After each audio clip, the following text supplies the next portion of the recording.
السلام علیکم ورحمۃ اللہ وبرکاتہ۔ حامد و مسلم اما بعد، میرے دینی بھائیوں، آج گفتگو ہے بیوی کے کچھ حقوق۔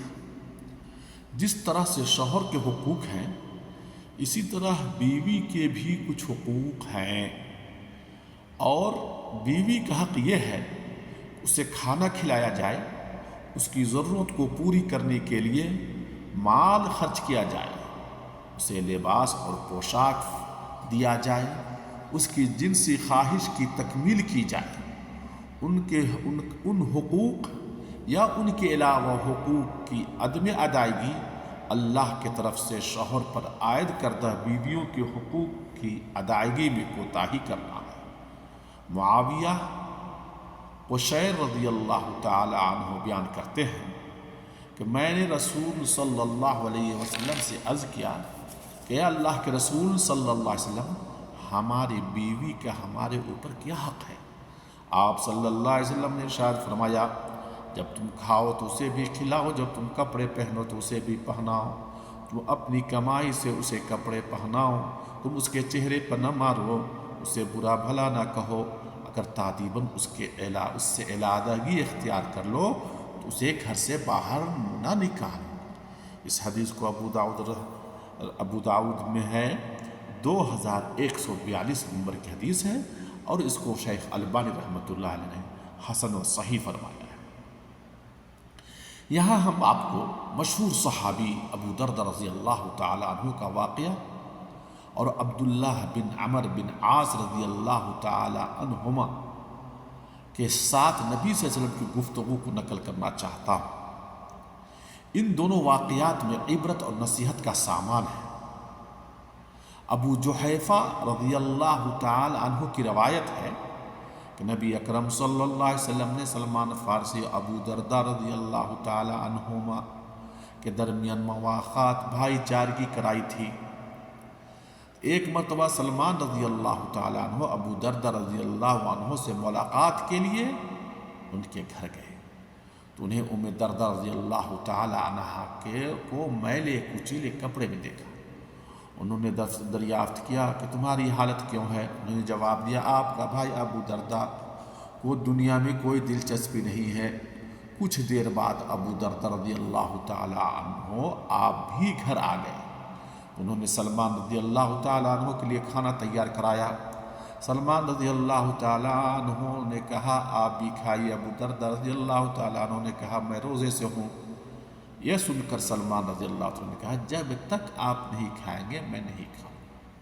راوی کہتے ہیں پھر ابو دردہ رضی اللہ تعالیٰ عنہ نے بھی کھانا تناول فرمایا۔ جب رات ہوئی تب ابو دردہ رضی اللہ تعالیٰ عنہ نماز کے لیے کھڑے ہو گئے۔ سلمان رضی اللہ تعالیٰ عنہ نے کہا کہ ابھی سو جاؤ، وہ سو گئے۔ پھر کچھ دیر بعد نماز کے لیے تیار ہو گئے تو سلمان رضی اللہ تعالیٰ عنہ کہا ابھی سو جاؤ۔ جب رات کا آخری پہر ہوا تو سلمان رضی اللہ تعالیٰ عنہ نے کہا اب نماز کے لیے اٹھ جاؤ۔ پھر دونوں نماز ادا کی۔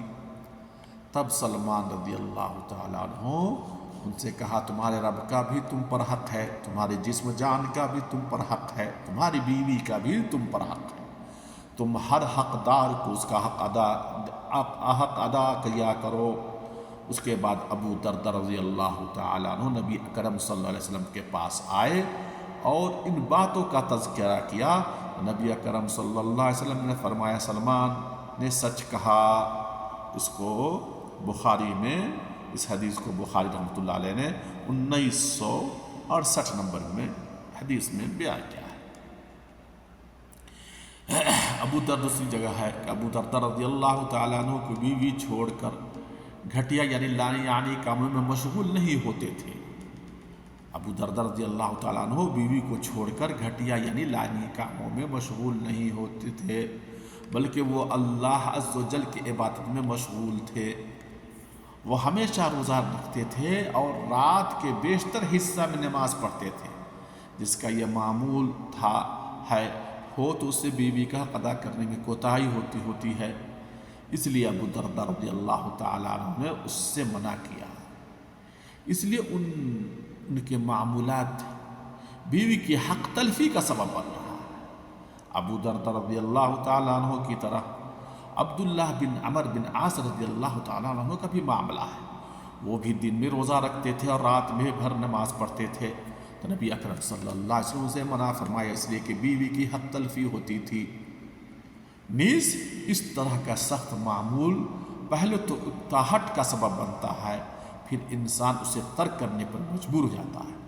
آپ صلی اللہ علیہ وسلم عبداللہ بن عمر بن عاص رضی اللہ تعالیٰ عنہ سے دریافت فرمایا، کیا مجھے یہ معلوم نہیں ہوا ہے کہ تم دن میں روزہ رکھتے ہو اور رات میں نماز پڑھتے ہو؟ میں نے عرض کیا، اللہ کے رسول صلی اللہ علیہ وسلم آپ کو یہ خبر صحیح ملی ہے؟ آپ نے فرمایا، ایسا نہ کرو، تم روزہ رکھو، روزہ چھوڑو بھی، اور رات کے کچھ حصے میں نماز پڑھو، کچھ حصہ سو کر گزارو۔ تمہارے جسم کا بھی تم پر حق ہے، تمہارے آنکھوں کا بھی تمہارے پر حق ہے، تمہاری بیوی کا بھی تمہارے پر حق ہے۔ اس کو بخاری میں ہے، یہ حدیث نمبر 5199 اور مسلم میں 1159 نمبر کے۔